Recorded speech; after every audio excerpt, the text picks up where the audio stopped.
បានគង់វង្សទោះត្រូវលះបង់ជីវិតក៏ដោយចិត្តជាទាហានមានកណិតដូចជាមេតបសុំចិត្តស្លាប់ធៀមយកមកខ្លាចគ្របពួកណាដែលវាចង់ឈ្លានពានពួកណាចង់បៀតបៀនស៊ូស្លាប់យកមកខ្លាចគ្របជាទាហានមានកណិតដូចជាមេតបសុំចិត្តស្លាប់ធៀមយកមកខ្លាចគ្របពួកណាដែលវាចង់ឈ្លានពានពួកណាចង់បៀតបៀនស៊ូស្លាប់យកមកខ្លាចគ្របពួកទៀងមើលងាត់តាំងពីតូចខោភ័យតែមិនចេះខលខោ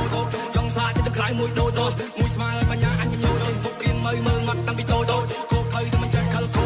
ចង់សាចិត្តក្រៃមួយដូតមួយស្មើបញ្ញាអញញោកើតជាមនុស្សក៏មិនចេះមុខសាមានរស់មានម្នាក់សេកា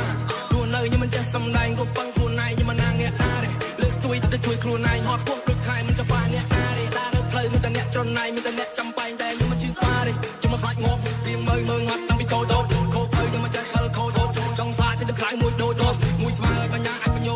ទៀងមើលងាត់តាំងពីតូចខោភ័យតែមិនចេះខលខោចង់សាចិត្តក្រៃមួយដូតមួយស្មើបញ្ញាអញញោកើតជាមនុស្សក៏មិនចេះមុខសាមានរស់មានម្នាក់សេកា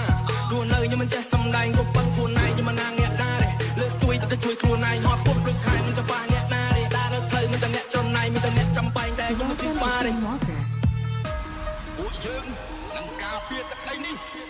ឲ្យបានគង់វង្សទោះត្រូវលះបង់ជីវិតក៏ដោយចិត្តជាទាហានមានកណិតដូចជាមេតបសុំចិត្តស្លាប់ធៀមយកមកខ្លាចគ្របពួកណាដែលវាចង់ឈ្លានពានពួកណាចង់បៀតបៀនស៊ូស្លាប់យកមកខ្លាចគ្របជាទាហានមានកណិតដូចជាមេតបសុំចិត្តស្លាប់ធៀមយកមកខ្លាចគ្របពួកណាដែលវាចង់ឈ្លានពានពួកណាចង់បៀតបៀនស៊ូស្លាប់យកមកខ្លាចគ្របទៀងមើលងាត់តាំងពីតូចខោភ័យតែមិនចេះខលខោចង់សាចិត្តក្រៃមួយដូតមួយស្មើបញ្ញាអញញោពួកទៀងមើលងាត់តាំងពីតូចខោភ័យតែមិនចេះខលខោ